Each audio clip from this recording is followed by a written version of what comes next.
Have you ever wanted something with just your entire soul, but you hesitated because you were absolutely terrified of what society or your family or just your community would whisper behind your back? Oh, that is such a heavy question to start with. I know, it really is. But it's something I think everyone listening can relate to on some level. So welcome to today's deep dive. If you are watching us over on the Simplified Summary YouTube channel, please do consider leaving a like, sharing your valuable comments down below, and humbly, we ask you to subscribe so you don't miss these deep dives. Yes, definitely subscribe because today we are tackling a really profound piece of literature. We are unpacking the invisible, crushing weight of social conditioning. Exactly. Our mission today is to explore a single, emotionally devastating story by the legendary Indian writer Munshi Premchand. Right, and to be specific, we're looking exclusively at a story called Agapiccha from his famous Mansarovar collection. And Agapiccha, that roughly translates to what? Like hesitation? Yeah, hesitation Yeah. or like weighing the pros and cons, that internal back and forth. Yeah. Right. And what's wild about this piece is that it promises this journey into the tension between pure egalitarian love and just the toxic weight of society. And honestly, it hits just as hard today as it did decades ago. It really does. Because Premchen doesn't give us a traditional villain. There's no evil guy twirling a mustache. No, the villain is literally the whisper network. Yeah. It's the psychological paralysis of worrying about what other people think. Exactly. And to really grasp how that paralysis takes hold, we kind of have to start with the shadow of the past. Right, with Kokila. Yes, Kokila. She's this woman who has spent the last 15 years of her life in this desperate, almost obsessive state of repentance. Like trying to wash away what the text actually calls the polluted marks of her past as a courtesan. Right. She gives away her wealth to charity, she fasts, she performs all these rigorous rituals. But the catalyst for this massive change wasn't some sudden religious awakening. No, it was the birth of her daughter, right? Shraddha. Yes, Shraddha, who she affectionately calls Muni. And the theology of Kokila's transformation is just profound here. Because her whole existence is being judged by society. But in her own mind, she's rewriting her life entirely out of love for her child. Exactly.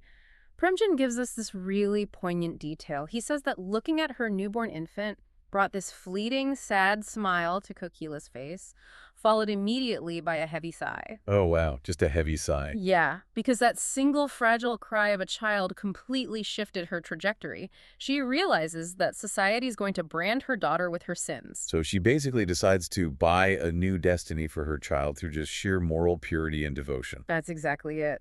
And that devotion creates a very unique upbringing for Shraddha. I was actually thinking about this while prepping for the deep dive. It feels like Kokila has spent 15 years building this pristine, completely sterile greenhouse right in the middle of a toxic wasteland. Oh, that is a great analogy. Right, like she meticulously protects her daughter on the inside.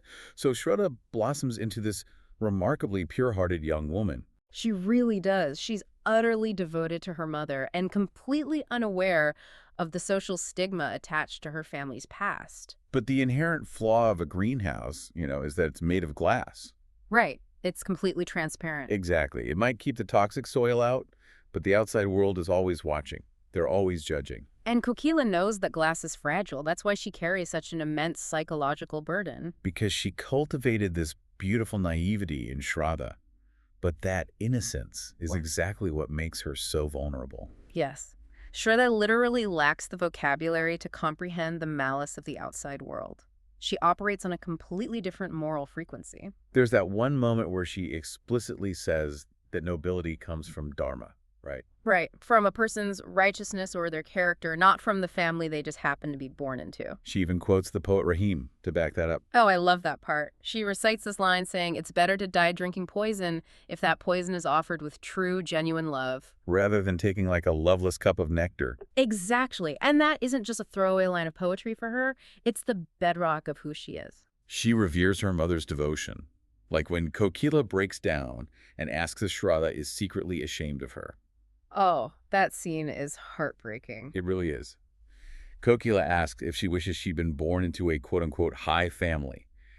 And Shraddha just rejects the premise entirely. She refuses to beg for validation from a society that judges human worth based on a birth lottery. But of course, the reality of that glass greenhouse is that the toxic wasteland eventually seeps in.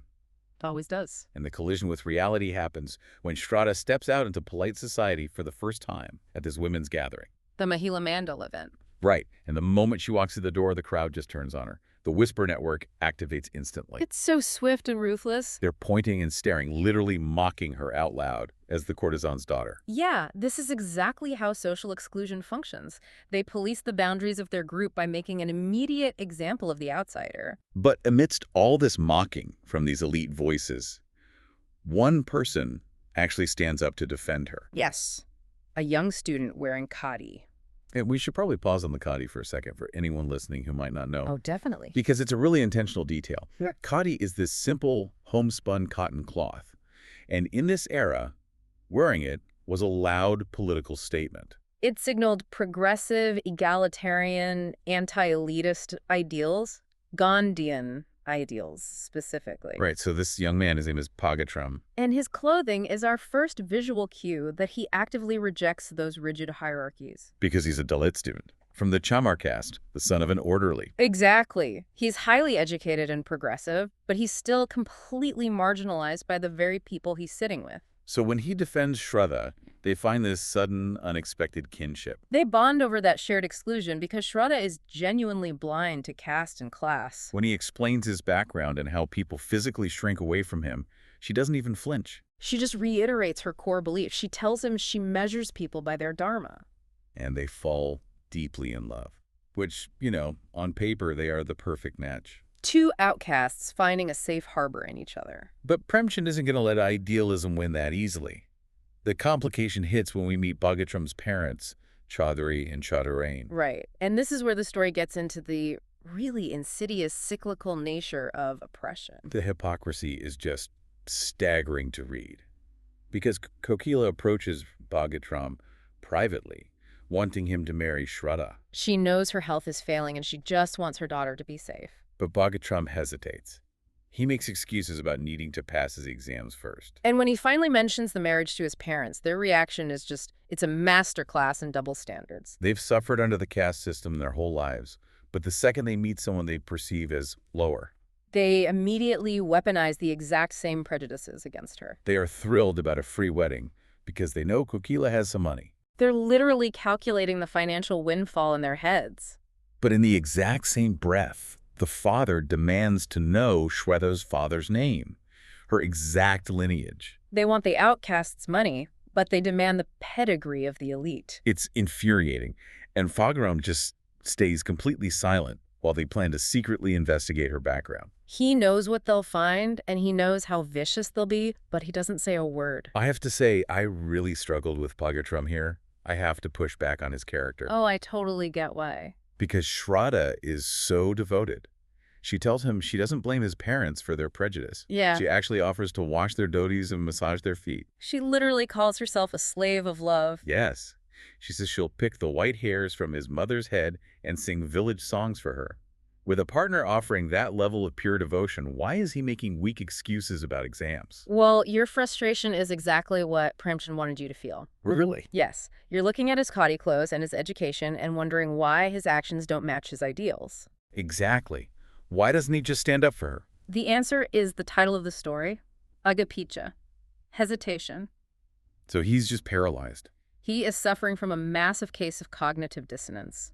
He's trapped between the modern ideals he learned in school and the ancient survival instincts he learned at home. Ah, I see. He genuinely loves her, but his whole life has been defined by the crushing reality of the social hierarchy. He knows how cruel society is because he's lived it. Exactly. He wants to do the right thing, but he lacks the courage to defy the whispers. He's terrified of the backlash. And that hesitation, his inability to step forward into love or step backward into tradition, it becomes the invisible antagonist that slowly destroys him. And the cost of that hesitation isn't just a bad breakup, it's fatal. It is. The climax of the narrative is incredibly stark. Because the world doesn't start for his indecision.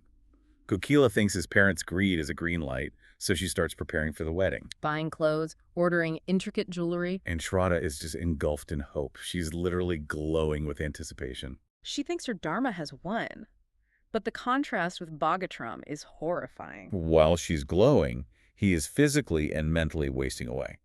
The text paints such a bleak picture. She's showing him all these beautiful wedding items, completely blinded by her own joy. She doesn't even notice the tears in his eyes. He just sits there, completely hollowed out. He's lost in a void entirely of his own making. The weight of his hesitation is literally crushing his body. The friction between his heart and his fear reaches a breaking point, and he collapses. And in his last moments, he confesses his fatal weakness. He tells her that today marks the end of the Agapiccha that has tortured him for 3 years. He asks her, could you ever destroy the effect of blood? That is just devastating. He admits he couldn't overcome society's delusions. Yeah. And then he just closes his eyes and collapses. Yeah. But wait, let me just ask about this for a second. He literally dies from the sheer anxiety of societal judgment. I know, it sounds extreme to a modern reader. Dropping dead from worrying about what the neighbors think feels like a very intense metaphor. It might seem melodramatic clinically, but think about the psychological reality Premchand is illustrating. Right. He's using physical decline to mirror spiritual and moral failure. In this rigid society, the fear of judgment isn't just a fleeting thought. It's an existential threat. Exactly. His failure to live authentically causes a total systemic failure. The constant stress of living a lie literally stops his heart. Wow, so it's a structural collapse of his entire being, not just a medical event. Exactly. And Shraddha's reaction to his confession is fascinating because it happens in these distinct stages. Yeah, when he implies that her bloodline was a barrier he couldn't cross, she doesn't just immediately cry. No, her initial reaction is this profound flash of intense pride. The text says her tears dried up, her neck stiffened, and her face flushed with righteous anger. For a split second, the dignity of that lotus asserts itself. She realizes she's been fundamentally insulted. The man she worshipped still viewed her through society's polluted lens. Right. So she turns her back, walks out of the room, and gets into her carriage to leave. But that anger is so fleeting.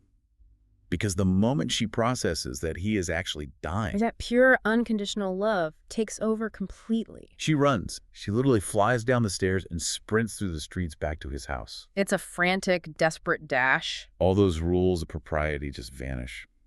Her sari is torn, her knees are bleeding from falling on the street, but she doesn't even feel it. She's praying with every ounce of her spirit just to reach him, just to hear him say her name one last time. It's the ultimate triumph of her Dharma. She strips away every ounce of ego and societal expectation. She abandons the greenhouse entirely. She just wants that raw human connection.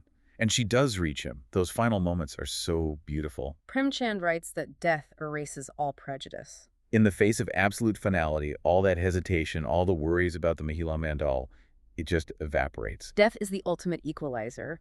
Bagatram is finally freed from those invisible chains. He's able to reiterate his love without fear. And Shraddha, covered in dust and blood, kisses him. She promises to be his forever. The hesitation is gone, but the cost was his life. Let's take a breath. That is an incredibly heavy journey. It really is. So pulling all these threads together, what's the core takeaway from Agapiccha for everyone listening today? At its foundation, it's a devastating warning about unlived potential.